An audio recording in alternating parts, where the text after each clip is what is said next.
Boy, did Meghan Markle have an action-packed surprise trip to Paris Fashion Week this past weekend. Now, for those of you who are somewhat surprised to have seen Meghan attending the Balenciaga show, well, so were we. Meghan Markle went to Paris for a simple Fashion Week appearance, but a luxury hotel bill under her own name quickly turned it into a shocking crisis. The morning it all began, the street outside the Hôtel Plaza Athénée looked like any other Fashion Week morning. Black cars lined up along Avenue Montaigne. Security men stood by the doors. Photographers leaned against the railings, waiting for the next face they could shout at. Inside, on the 5th floor, Meghan Markle's suite had been busy since early morning. Her glam team had come in just after 7 a.m. Garment bags were opened across the bed. A full Balenciaga look was laid out on a long cream sofa. The room smelled of hairspray, coffee, and new fabric. This was supposed to be a simple trip. She was in Paris for one thing only, the Balenciaga Spring Summer show at Paris Fashion Week. The invite had come from Pierpaolo Piccioli, who had recently stepped into his new role as creative director. It was meant to be a quiet show of support, a single appearance, a quick trip in and out. But by 10 a.m., something had already started to feel off. A man from hotel management knocked on the door. He spoke politely with Meghan's assistant near the hallway. They kept their voices low, but the tone was not the same friendly tone the staff had used the night before. This time it sounded careful, almost tense. The assistant nodded, took the paper he handed over, and closed the door slowly. On the paper was a printed statement. Not the final bill yet, just an updated running total for the stay so far. Room charges, security fees, in-room dining, extra suites booked for staff, car services billed through the hotel. The number was already climbing past what most people would spend in a year. Meghan did not see it right away. She was in the dressing room area, getting ready for fittings, but her assistant's face changed the moment she read it. She checked the booking file again. Then she checked the email confirmation that had come weeks earlier. Something was not matching, because from the beginning, the understanding had been clear. The trip was not supposed to be on Meghan's personal account. The arrangements were said to be covered as part of the fashion appearance. That was the understanding when the invite came. That was how trips like this usually worked. So why was the hotel listing the charges under her name? By midday, the car was ready to take Meghan to the show venue. Cameras flashed as she stepped out of the hotel in a sleek black Balenciaga coat. Her face was calm, focused, the same composed look people were used to seeing. At the venue, she was seated in the front row, just a few seats away from Anne Hathaway and Lauren Sanchez Bezos. Models began walking the runway in structured coats, sharp lines, and bold shapes. To everyone watching, it looked like a perfect moment, a clean return to the global stage, a high fashion appearance that placed her back in the center of attention. But behind that calm face, Meghan already knew something was not right. During a short break between segments, her assistant slipped her phone into her hand with a message on the screen. "We need to talk about the hotel billing." Meghan's eyes stayed on the runway for a second longer. Then she glanced down. The message continued. "They say no sponsor is attached to the booking." That was not what she had been told. Back at the hotel, the staff had already begun preparing a more detailed invoice. Names were being checked. Payment methods were being confirmed. Internal emails had started moving between the hotel's finance team and the booking contact listed for the suite, and one detail kept coming up again and again. There was no company name on file covering the stay, only Meghan's personal profile. As the show came to an end and the lights came back on, applause filled the room. Meghan stood, smiled, and greeted people around her. But the moment she stepped out of that venue and into the car waiting outside, her phone was already ringing. It was someone from Los Angeles asking a very direct question. "Did you personally approve the Paris hotel booking under your name?" The car pulled away from the show venue and merged into the slow Paris traffic.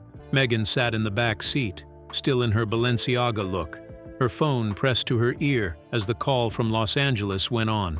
"No, I didn't approve anything under my name," she said, keeping her voice steady. That was supposed to be handled through the appearance agreement. On the other end, the voice from her California team went quiet for a second, then came back with a careful reply. "That's the problem. We can't find any signed document that says the hotel stay is covered by Balenciaga or by any partner. Meghan looked out the window as the car passed the Seine and moved toward the hotel. She had done enough public events to know how these trips worked. Flights, security, wardrobe, hotel. There was always a plan and always a clear payer. No one just showed up and hoped for the best. Not at this level. Check again, she said. Look at the email thread from early September when the invite came in. Her team said they already had. The invite had come through a fashion contact linked to Pierpaolo Piccioli and the Balenciaga team. It clearly covered her seat at the show, fittings, and styling support. But the wording about travel and accommodation was vague. It mentioned assistance and support, not a clear payment promise. That kind of wording might work for smaller events, but for a high-profile trip like this, it left room for confusion. By the time the car turned onto Avenue Montaigne again, her assistant had already sent over a copy of the hotel's running bill. Meghan opened it on her phone. The number at the top made her pause. Room charges for the main suite at the Hôtel Plaza Athénée, plus 2 additional connecting rooms for staff. Daily security coordination fees billed through the hotel's private service desk. Multiple in-room dining charges for early mornings and late nights. Car bookings through the concierge for fittings across Paris. And at the bottom of the page, one line in small print that stood out more than anything else. Billing profile, Meghan Markle. She closed the document and took a breath. Set up a call with the hotel's finance manager as soon as we get back, she told her assistant. I want to hear exactly what they have on file. The car pulled up outside the hotel and the usual line of photographers was still there. She stepped out, smiled briefly, and walked in with her security team close behind her. The lobby looked the same as it had that morning, calm, polished, full of guests moving in and out. But the mood around her team had shifted. There was a sense that something had slipped through the cracks, and now they were rushing to catch it. Up in the suite, the printed bill sat on the table where the assistant had left it. Meghan picked it up this time and went through each line slowly. She knew these numbers were not small.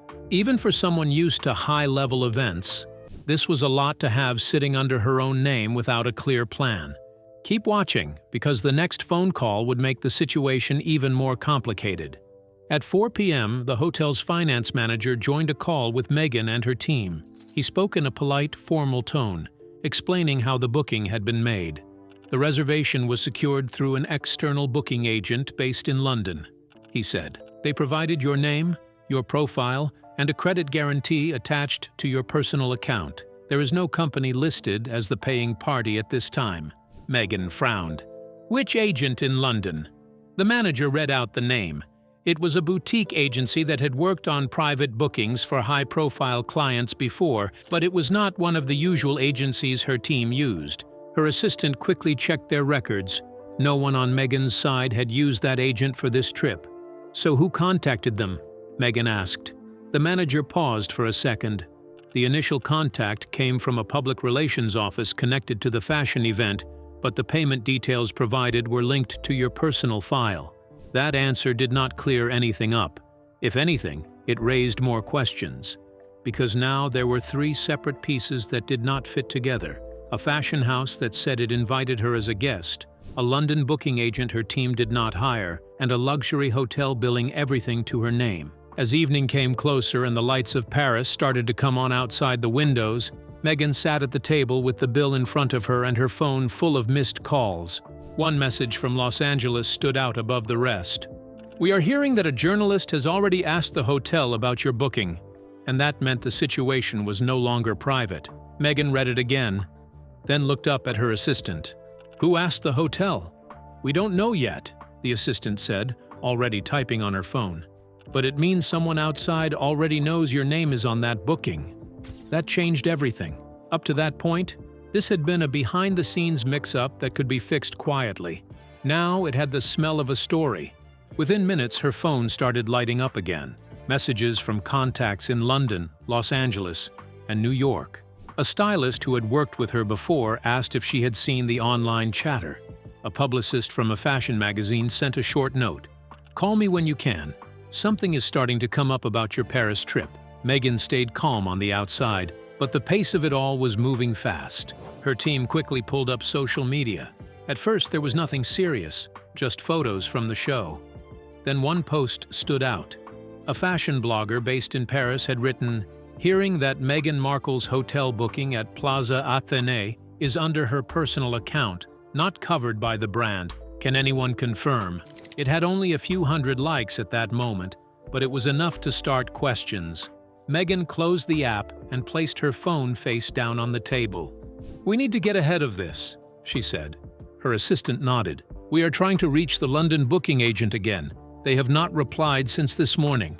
"Call the Balenciaga team as well," Meghan said. "I want a clear answer from them. Was this trip supposed to be fully covered or not?" A few minutes later, a reply came in from a contact linked to Balenciaga. "We were delighted to have Meghan as a guest of the house for the show. We provided styling and show access. Travel and accommodation were not part of our formal agreement." Meghan read the message twice. It did not match what she had been told earlier when the invite came in through contacts linked to Pierpaolo Piccioli. At the time, the trip had been described as a full support visit. That was why her team had not questioned the details more closely. Now it looked like a misunderstanding, or worse, a mix-up that left her carrying the cost. The next discovery would make the situation even harder to explain. While those calls were going on, the hotel's finance team sent over a full itemized bill. The number at the bottom had grown again. The assistant printed it and placed it on the table in front of Meghan. The pages were thick with details, and at the very end, there was a payment section. Under Method on File, it still listed Meghan's personal profile. But just below that, a new note had been added by the hotel's system. "Pending transfer request received from third-party contact, verification required." Meghan leaned forward. "Third-party contact? Who is that?" The assistant scrolled through the attached notes. There was a name there, but it was not one of the usual names from her team. It was a public relations office in London, the same one the finance manager had mentioned earlier. The note said they had called the hotel asking to transfer the charges to a different account, but they had not yet provided full payment details. "So someone is trying to move the bill off my name," Meghan said slowly. "Yes," the assistant replied, "but they have not completed it yet." That left them in a strange position. On paper, the bill still sat with Meghan. Behind the scenes, someone else might be trying to take it over. The problem was, if a journalist already knew about the booking, they might also find out about that attempted transfer.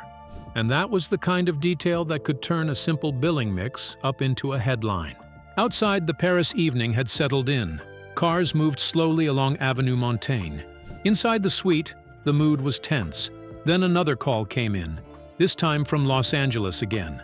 Her team there sounded more urgent now. "We have just been contacted by a reporter from a UK paper," they said. "They are asking if it is true that your Paris hotel bill is unpaid and that a third party is trying to cover it." Meghan closed her eyes for a moment, then opened them again. "Do not confirm anything yet," she said. "Tell them we are reviewing the situation." Because now it was no longer just about who paid. It was about who was about to be seen paying. By early evening, the calls had not slowed down. If anything, they came faster. Messages from Los Angeles, London, and Paris, all at once. Meghan sat at the small table near the window in her suite at the Hôtel Plaza Athénée. The printed bill still spread out in front of her like a map she was trying to read. Her assistant stepped in from the hallway. "We finally got the London office on the line," she said. "Put them through," Meghan replied. A new voice came on, calm but clearly aware of the situation. The person introduced himself as a senior manager at the same London public relations office that had been listed on the hotel notes. "Yes, we did contact the hotel earlier," he said. "We are working to move the booking to a different billing account. There has been a delay with the payment details, but we expect to resolve it." Meghan listened carefully. "Which account are you moving it to?" she asked.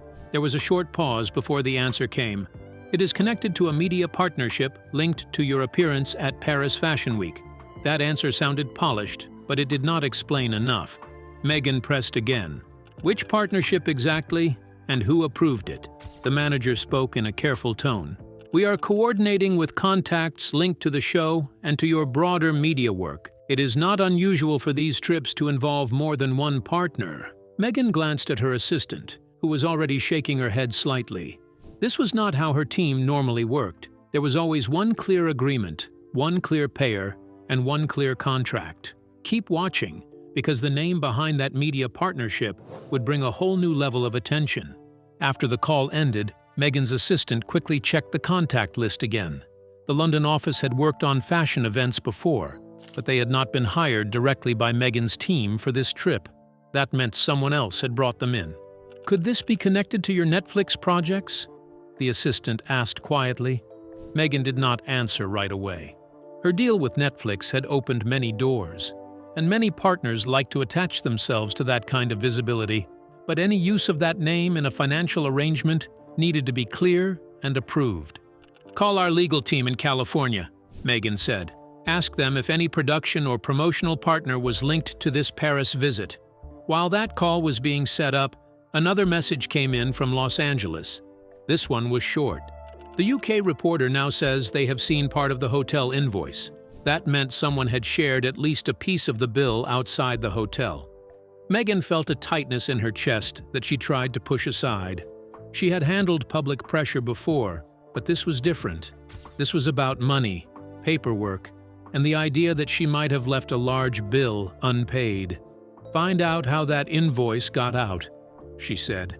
Her assistant nodded. We are asking the hotel's management to review their staff access logs. At the same time, the legal team in California joined the call. They had already started checking records tied to her work with Archewell and her media deals. So far, we see no approved budget line for a Paris hotel stay under Archewell, one of the lawyers said. And we do not see any signed document linking Netflix or any production partner to this booking. Her assistant placed a glass of water in front of her. Meghan took a sip, then set it down and looked back at the printed pages.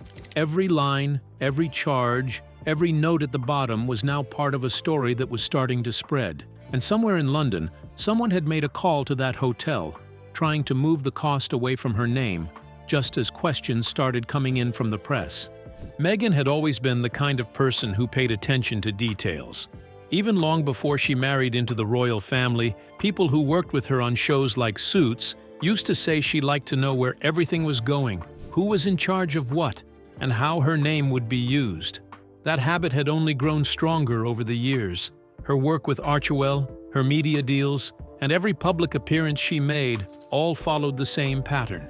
There was always a plan. There were always emails, approvals, and clear lines about money and image. Nothing was left hanging, especially not something as big as a luxury hotel stay in Paris. That was why this moment felt so off to her. She stood up from the table and walked slowly toward the window, looking down at the street where the lights of Avenue Montaigne were still glowing. She had chosen this trip carefully. Paris Fashion Week was not just another event. It was a chance to step back into the fashion world on her own terms, to show a calm, confident version of herself after months of careful media planning. Her team had even mapped out how the photos would look. Clean lines, simple styling, no chaos. The kind of images that fit the brand she had been building, focused, modern, controlled. Now, instead of talking about the show, people were asking who paid her hotel bill.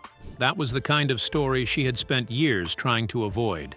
Let's think about how this looks from the outside, she said quietly to her assistant, who had been going through messages on her phone. The assistant nodded. Right now, it looks like you checked into one of the most expensive hotels in Paris under your own name, and then a third party tried to move the bill after reporters started asking questions. Meghan let out a slow breath. Hearing it said that way made it sound worse than it felt inside her head. And you know how quickly people jump to conclusions, the assistant added.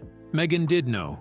She had lived through years of headlines that turned small details into big stories. She knew how a single line from a bill or a half-true rumor could be used to paint a picture that stayed online for years. That was why she cared so much about getting this right. First, we make sure the hotel gets paid properly. No delays, she said. I am not going to have anyone say I left a bill hanging. Her assistant nodded again and made a quick note. Second, we find out exactly who brought that London office into this, Meghan continued. Because if someone used my name to set up a booking without a clear agreement, that is not okay. She paused, then added one more point. And third, we decide what we say publicly before someone else decides the story for us. The answer finally came just after midnight. Meghan's phone buzzed with a message from her legal team in California. They had spent the last few hours tracing the London office, the booking agent, and the email chain that led to the reservation at the Hôtel Plaza Athénée. One name sat at the center of it all. It was a freelance public relations fixer who had worked with a mix of fashion brands and media partners over the years. Not someone from Meghan's core team or directly from Balenciaga either, but a middle person who had been trying to bring different sides together for one big moment at Paris Fashion Week. The idea, according to the emails, had been simple. The fixer believed Meghan's appearance at the show could be tied to a wider media push. A few photos, a few features, maybe even a short tie-in with her work through Archewell and her content deals. To make that happen quickly, they had gone ahead and secured the hotel booking using Meghan's public profile, expecting that a partner would later step in and take over the cost. But that final step never came. No one signed the last agreement. No company put their name on the bill. And when the hotel needed a confirmed payer, the only name they had on file was Meghan Markle. She read through the message twice, then set her phone down on the table. So it was never a secret sponsor, her assistant said quietly. Just someone trying to pull pieces together without a final deal. Meghan nodded slowly. The tension that had been building all day started to settle, replaced by a clear, simple plan. "Then we handle it the simple way," she said. By early morning, her team sent a payment confirmation to the hotel's finance office. The full bill. Settled directly, no delays, no confusion.